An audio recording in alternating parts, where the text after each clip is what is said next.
A few moments later.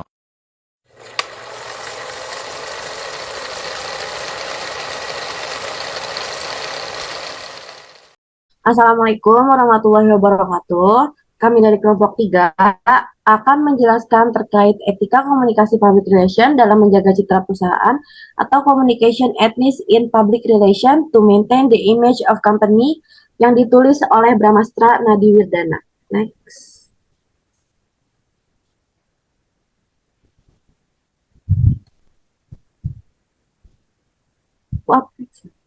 Sebelum membahas lebih lanjut, saya akan memperkenalkan anggota kelompok. Yang pertama ada. Perkenalkan, nama saya Gita Trisya Budi Harti. Saya Putri Afriliana. Dan saya Rumaisya Dragis.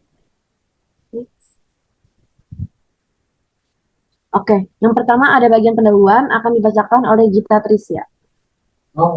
Lion Air, sebuah maskapai komersial dengan banyak rute domestik dan tarif terjangkau, sering menghadapi masalah pelayanan yang dapat merusak citra perusahaan. Oleh karena itu, peran PR menjadi krusial untuk mengelola dan mempertahankan citra Lion Air. Etika PR menjadi faktor penting dalam mewakili panduan untuk tindakan dan keputusan. Kasus Lion Air menyoroti urgensi etika PR dalam menangani masalah pelanggan dengan tepat. Next.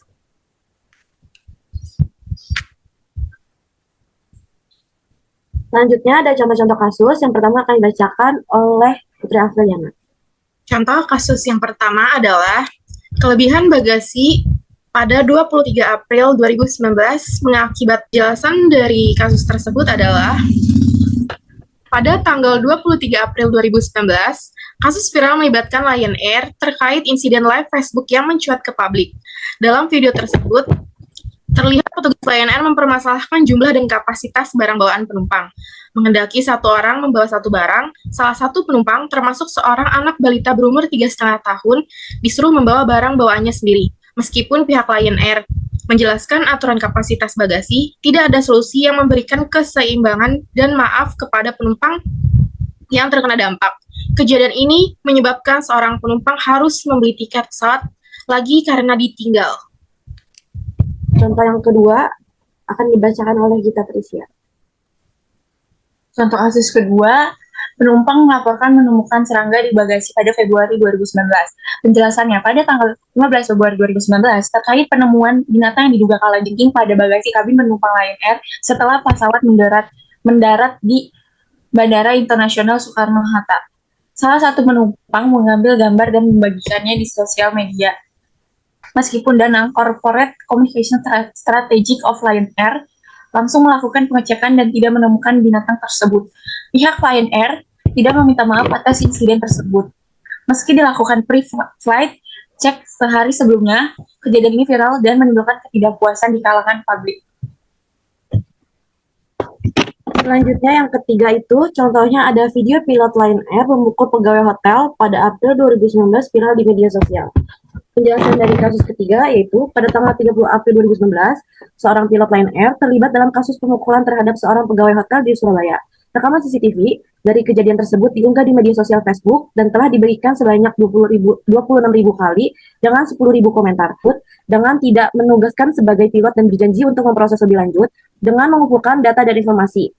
Hingga akhir tahun tidak ada keterangan lebih lanjut apakah kasus tersebut benar atau tidak. Kehilangan transparansi dari Lion Air menangani kasus ini dapat mempengaruhi kepercayaan masyarakat terhadap maskapai dan penanganan masalah. Next. Selanjutnya kode etik profesi Perhumas Indonesia. Yang pertama itu ada seorang anggota hendaknya melakukan kegiatan profesional sejalan dengan kepentingan publik dan dengan penuh hormat demi menjaga martabat baik anggota masyarakat.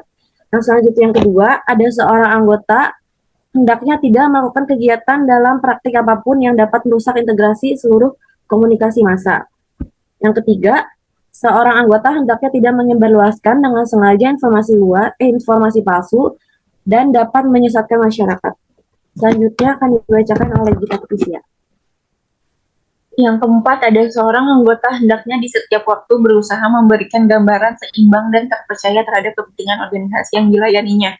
Yang kelima, ada seorang anggota hendaknya tidak membentuk organisasi apapun untuk tujuan tertentu selain kepentingan selain untuk kepentingan pribadi dari pihak lainnya atau pimpinannya.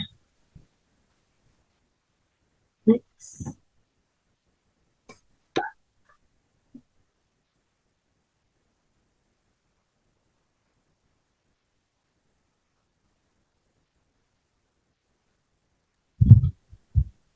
Oke, next selanjutnya ada kode etik profesional humas akan dibacakan oleh Putri Afriliana. Kode etik profesional humas. 1. PR harus mengacu pada pernyataan yang bernada positif dengan menghindari informasi negatif dan yang menarik perhatian publik. 2. PR menghindari pernyataan yang dapat menimbulkan salah pengertian, konotatif, kontroversial, dan polemik dengan pihak lainnya. 3.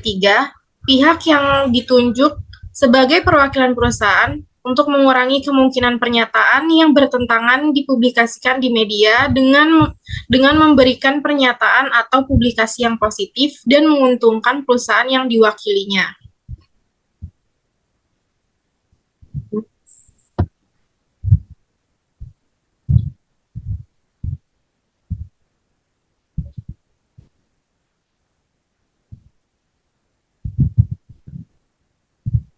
Oke, yang terakhir ada kesimpulan akan dibacakan oleh Gita Trisya.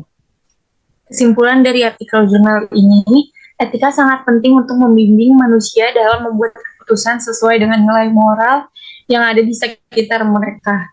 Dalam bidang public relation, etika membantu profesional PR bertindak dan membuat keputusan dengan mempertimbangkan kepentingan perusahaan yang mereka wakili. Untuk menjaga reputasi perusahaan, perwakilan PR harus berhati-hati saat menyampaikan informasi melalui media, karena kata, ekspresi, dan sikap dapat mempengaruhi citra perusahaan. Pernyataan PR harus mencegah kesalahpahaman dan kontroversi. PR juga sangat penting untuk membantu bisnis mengatasi krisis dengan tujuan memperbaiki citra dan mengubah persepsi publik.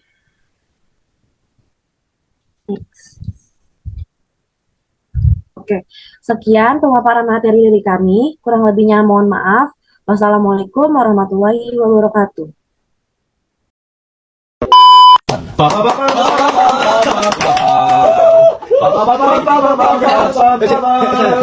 카메라